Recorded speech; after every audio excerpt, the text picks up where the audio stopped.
Assalamualaikum warahmatullahi wabarakatuh. Kami dari kelompok 2 akan mempresentasikan mengenai materi minggu keempat mata kuliah pengantar manajemen, yaitu pengambilan keputusan sebagai kegiatan manajerial. Perkenalkan, nama saya Andani Jamilah Mardotilah, NIM E1419005. Saya Firmazan Mutakin dengan NIM E1419061. Perkenalkan, saya Ditya Farsi Ramadhani, NIM E141901108. Halo, perkenalkan nama saya Haidan Nasir Ramadhani Prabowo dari Manajemen Hutan 56, kelompok 2, pengantar manajemen K6. Di sini saya akan sedikit menjelaskan tentang proses pembuatan keputusan. Setiap manusia pasti akan dihadapkan pada pembuatan keputusan. Termasuk manajer. Manajer sendiri biasa disebut sebagai pembuat keputusan atau decision maker.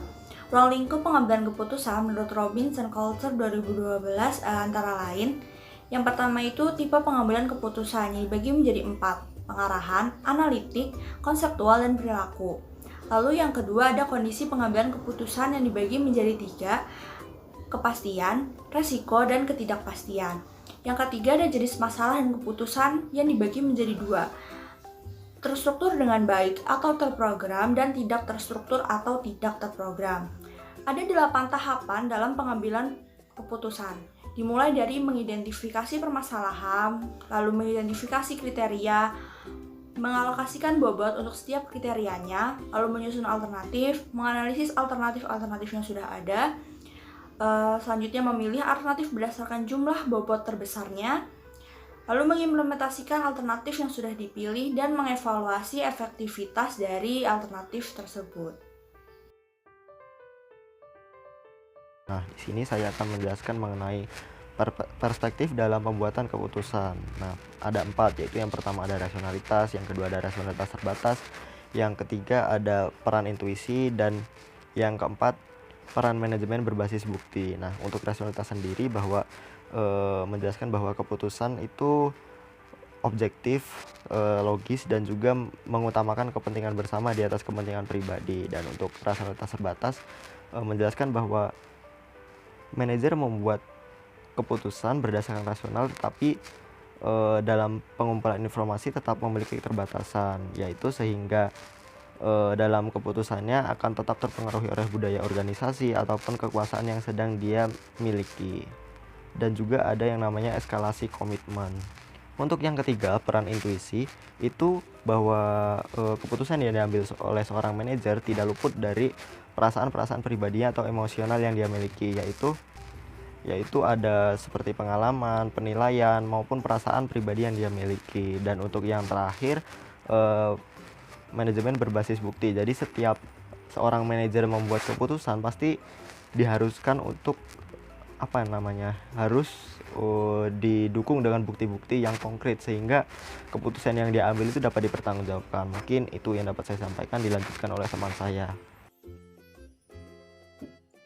Selanjutnya ada tipe-tipe keputusan, di mana manajer atau pengambil keputusan pasti menghadapi permasalahan ataupun mengambil keputusan yang berbeda-beda. Oleh karena itu, terdapat 2 tipe keputusan. Yang pertama ada permasalahan terstruktur dan keputusan terprogram, di mana masalah yang terstruktur ini adalah masalah yang memiliki tujuan yang jelas, sudah dikenal atau sudah pernah terjadi sebelumnya. Nah, jenis keputusan yang terprogram ini ada kebijakan, prosedur, dan juga peraturan. Contohnya saja pada pengambilan keputusan oleh IPB yang mengambil keputusan untuk kuliah online.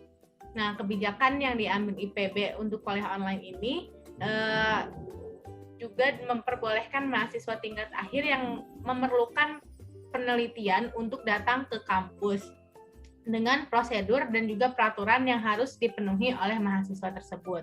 Nah, yang selanjutnya ada permasalahan tidak terstruktur dan keputusan tidak terprogram, di mana masalah yang dihadapi adalah masalah yang baru dan juga memerlukan solusi yang khusus.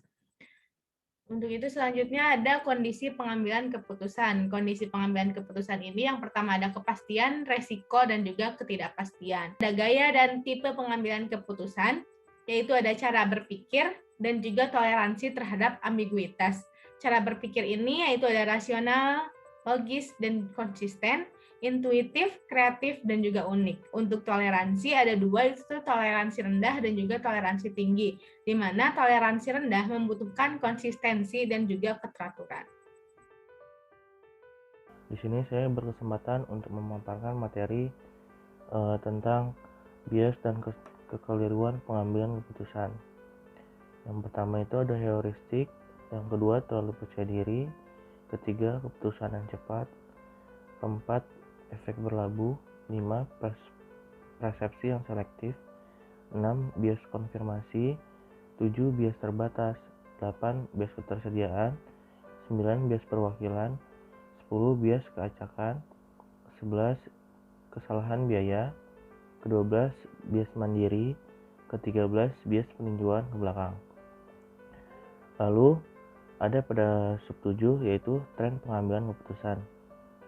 Pedoman dalam pengambilan keputusan yang efektif yaitu adalah memahami perbedaan budaya, mengetahui waktu pengambilan keputusan yang tepat, menggunakan proses pengambilan keputusan yang efektif.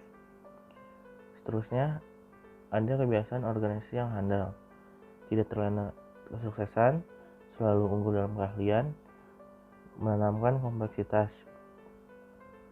Lalu ada karakteristik proses pengambilan dan keputusan yang efektif. Yang pertama itu ada fokus pada hal yang penting, yang kedua logis dan konsisten, yang ketiga mengakui pemikiran subjektif dan objektif dan mengombinasikan pemikiran analitis dan intuitif, membutuhkan sebanyak mungkin informasi dan analisis untuk menyelesaikan dilema yang terjadi. Lalu ada langsung, bisa diandalkan, mudah digunakan, dan fleksibel.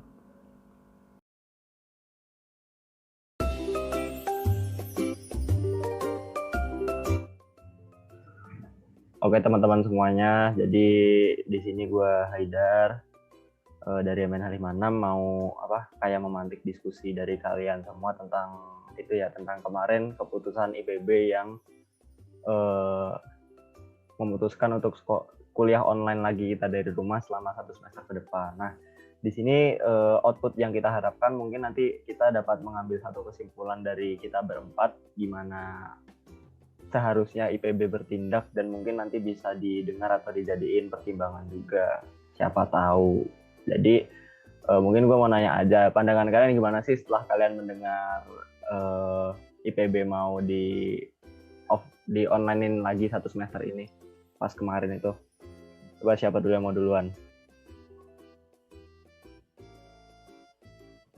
Ya udah, gue berpendapat duluan ya. Kalau menurut gue tentang IPB yang mau kuliah online lagi di semester depan, pasti mereka pihak IPB juga udah mengidentifikasi permasalahannya itu seperti apa. Contohnya pada permasalahan yang sedang kita hadapi sekarang ini yaitu COVID. Nah, selain itu juga IPB harus mempertimbangkan tentang mahasiswa yang kita ini udah mau semester 5 misalkan, tapi kita belum ada praktikum offline, jadi kan kita belum tahu proses di lapangan itu seperti apa. Mungkin juga IPB harus mempertimbangkan ya, tentang permasalahan kedua itu seharusnya itu bagaimana, gitu sih dari gue.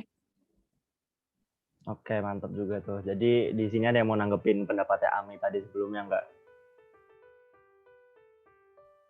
Oke, jadi sebenarnya gue mau nanggepin yang dibilang Ami tadi, bahwa kayak ada beberapa mahasiswa, terutama mahasiswa yang sekarang semester 4, itu dari semester kemarin belum dapat praktikum sama sekali ya. Itu sebenarnya ini dilema yang benar-benar ngebikin kita semua pusing sih, karena di satu sisi kita COVID dan kayak tidak mungkin dikumpulkan di satu IPB gitu orangnya buat praktikum. Tapi kalau dari gue mungkin bisa aja kayak anak-anak mahasiswanya itu dikumpulin di IPB lagi buat melakukan praktikum itu dengan kelas-kelas yang terbatas, kelas-kelas kecil. Nah, tapi untuk itu dari pihak IPB-nya dan juga dari para mahasiswa harus memiliki kesadaran untuk tetap menjaga gaya hidupnya biar tidak terpapar COVID. Jadi misal kalau dari dari mahasiswa tetap membatasi kegiatannya di kosannya atau di kontrakannya, dan dari pihak IPB kayak mengakomodasi, misal nih kayak setiap 2 minggu sekali ngadain tes rapid, tapi kan itu butuh biaya yang sangat mahal. Kalau dari gue mungkin masih kayak gitu dulu sih. Ya, di sini gue mau nanggepin yang tadi dari Haidar ngomong. Nah, tapi kalau menurut pendapat gue sih, kalau misalkan untuk kayak IPB udah mulai offline lagi dengan cara yang seperti itu, sebenarnya tergantung dari kebijakan dari masing-masing daerahnya juga. Karena beberapa daerah juga udah ada yang membolehkan untuk yang sekolah offline ataupun kuliah offline. Nah, tapi di Bogor sendiri itu pemerintahannya belum belum mengizinkan untuk kuliah offline itu sendiri sih, kalau menurut gua.